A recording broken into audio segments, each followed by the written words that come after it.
Welcome back. Today we are making this yellow sheet cake. It's super moist, fluffy, and so delicious. We're starting off with our stand mixer and a whisk attachment, and we're adding 2 sticks of unsalted butter into this. I'm also adding 1.5 cups of granulated sugar, and I'm going to mix this on high for a couple minutes until we've really incorporated a lot of air into that butter.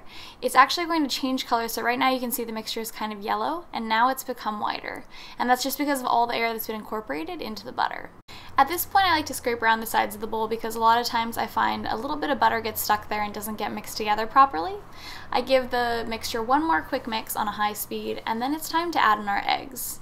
So to this, we're adding 4 room temperature eggs, and these are large eggs. I like to add 2 at a time just so that they can mix a little bit more easily into our butter.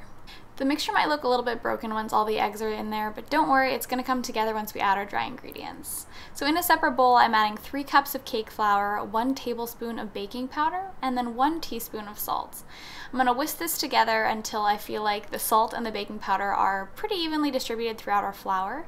And then we're going to add this into our butter mixture. It's a good idea to mix your dry ingredients separately so that way you can make sure your leavening agents are really evenly distributed. It'll just help your cake rise better and help you avoid any big air bubbles in your cake. I mixed this on a low speed, and once I felt like the mixture had come together pretty well, I gave it a quick scrape around the sides of the bowl. And then it was time for our wet ingredients. This included 1 cup of room temperature buttermilk, 1/3 of a cup of vegetable oil, and 1 tablespoon of vanilla extract. So I stirred this again on a nice low speed so that none of that buttermilk came exploding out of my stand mixer. And once the batter had come together, I added my remaining dry ingredients. The goal here is not to overmix your batter, so mix at this stage on a low speed and just until you see the flour be incorporated. If there's a little bit left on the side of the bowl, feel free to just scrape it with your spatula so that you don't overmix your batter. And then it's time to prepare our pan. So I like to use these flour nails, or they're also called heating cores. They're made by Ateco. I'll include the link to where I order them on Amazon, but they're really great for sheet cakes because they help them bake more evenly and quickly. So I have a 9 by 13 inch rectangular pan here. I've lined it with some parchment paper, sprayed the sides, and then I'm also spraying my flour nails. So I place them with that round portion down so that the metal stick sticks straight up into the batter. I carefully pour my yellow sheet cake batter around them, and as you do this, your flour nails are probably going to shift, which is totally fine. You can totally slide them back into place. Just be sure to push them down hard so that they're really touching the cake pan. I made some chocolate buttercream while my cake layer was baking at 325 degrees for about 35 minutes, and once my cake layer had cooled, I just popped those flour nails right out. So you see they come out pretty easily, but that's also why it's super important that you spray them well so that the cake doesn't stick to them. So I added some very generous dollops of chocolate buttercream on top of our sheet cake here.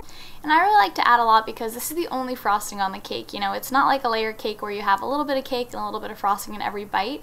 This is it. So I'm always very generous when I top sheet cakes. I use my small offset spatula to work the frosting around and create some fun little swirl patterns on top of the cake. And once I was happy with the way it looked, I added some fancy sprinkles, which is a sprinkle blend made by Sweet Apolita.